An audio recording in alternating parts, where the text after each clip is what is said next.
Assalamualaikum warahmatullahi wabarakatuh. Perkenalkan, nama saya Adelian Hudodo, semester 6, kelas A, jurusan Manajemen Pendidikan, Fakultas Ilmu Pendidikan. Nah, video ini saya buat untuk memenuhi tugas mata kuliah profesionalisasi manajemen pendidikan yang dengan dosen pengampu, Ibu Profesor Dr. Nofriyanti Jafri, SPDI MPDI. Dalam video ini saya akan membahas tentang fungsi-fungsi manajemen pendidikan dengan fungsi pertama yaitu perencanaan. Perencanaan atau rencana pada dasarnya merupakan tindakan memilih atau menetapkan segala aktivitas dan sumber daya yang akan dilaksanakan dan digunakan di masa yang akan datang untuk mencapai tujuan bersama. Perencanaan mengacu pada pemikiran, pada penentuan apa yang dilakukan di masa depan, bagaimana melakukannya, dan apa yang harus disediakan untuk melaksanakan aktivitas tersebut untuk mencapai tujuan secara maksimal. Adapun tahap-tahap perencanaan yaitu sebagai berikut. Yang pertama, perumusan tujuan. Pada tahap ini, penyusunan perencanaan harus merumuskan tujuan yang hendak dicapai di masa yang akan datang. Yang kedua, perumusan kebijaksanaan, yakni merumuskan bagaimana usaha untuk mencapai tujuan yang telah dirumuskan dalam bentuk tindakan-tindakan yang terkoordinir, terarah, dan terkontrol. Yang ketiga, perumusan prosedur, yakni menentukan batas-batas dari masing-masing komponen atau sumber daya. Yang keempat, yaitu perencanaan bersifat menyeluruh. Maksudnya, setelah tahap A sampai D dirumuskan dengan baik. Perencanaan yang ideal adalah perencanaan yang disusun secara sistematis dan berdasarkan pada fakta dan data secara konkret untuk memastikan apa yang direncanakan betul-betul dapat mengena sasaran lembaga, sehingga kebutuhan perbaikan lembaga dan pengembangan yang dapat diakomodir secara jelas dalam bentuk rencana yang komprehensif berdasarkan kebutuhan lembaga. Fungsi yang kedua yaitu organizing. Menurut Henry Fayol, pengorganisasian dilakukan dengan mengelola sumber daya yang ada dengan baik sampai dengan melakukan pengaturan agar rencana yang sudah ada dapat berjalan sesuai perkiraan.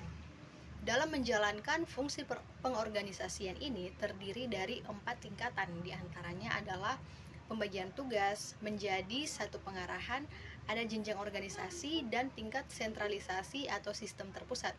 Seperti halnya fungsi perencanaan, fungsi pengorganisasian juga sama pentingnya. Mengingat ini memastikan tujuan organisasi memang dapat dicapai. Pengorganisasian memuat koordinasi baik dalam bagian maupun antar bagian organisasi. Akibatnya, pekerjaan yang dilakukan tiap bagian berkesinambungan satu sama lain. Fungsi yang ketiga yaitu staffing. Staffing merupakan salah satu fungsi manajemen berupa penyusunan personalia pada suatu organisasi sejak dari merekrut tenaga kerja, pengembangannya sampai dengan usaha agar setiap tenaga kerja memberikan daya guna yang maksimal bagi organisasi. Di dalam menyusun sebuah organisasi diperlukan pembagian tugas yang sebaik-baiknya dan memberi wewenang yang tepat. Namun demikian, yang lebih penting lagi ialah menempatkan orang secara tepat pada tempat-tempat sesuai struktur organisasi yang telah ditetapkan. Perlu disadari bahwa manusia adalah unsur terpenting dalam keberhasilan suatu organisasi. Nah, dalam penempatan personalia terdapat prinsip utama yaitu the right man in the right place and time, yang berarti bahwa setiap personel ditempatkan pada unit kerja yang sesuai dengan keahlian dan kecakapannya. Dengan demikian, suatu pekerjaan, tugas dalam unit kerja dilakukan oleh orang yang tepat dan akan mendapatkan hasil pekerjaan yang optimal. Fungsi yang keempat yaitu directing, pengarahan. Pengarahan dapat dimaknai sebagai motivating atau memberi motivasi dan memimpin serta pengambilan keputusan. Oleh karena itu, apabila ingin mengarahkan, maka seorang pemimpin organisasi atau manajer setidaknya memiliki ciri utama, salah satunya yaitu menyebarkan antusiasme dan kegigihan kerja. Tujuan utama dari pengarahan yaitu meningkatkan pencapaian tujuan sistem manajemen dengan cara menuntun kegiatan-kegiatan para anggota organisasi pada arah yang tepat.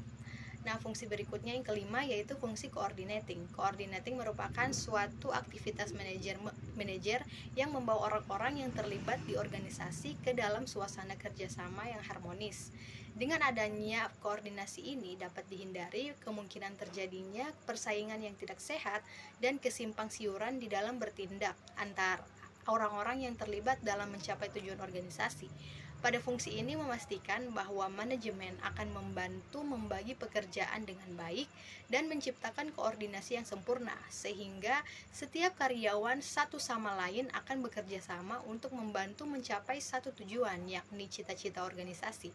Fungsi yang keenam yaitu fungsi controlling. Pengendalian diartikan sebagai proses pemantauan aktivitas untuk menjamin bahwa standar dapat terlaksana sebagaimana yang direncanakan dan melakukan langkah koreksi terhadap penyimpangan yang berarti. Standar merupakan pedoman atau tolak banding yang ditetapkan sebagai dasar untuk pengukuran kapasitas, kuantitas, isi, nilai, biaya, kualitas, dan kinerja.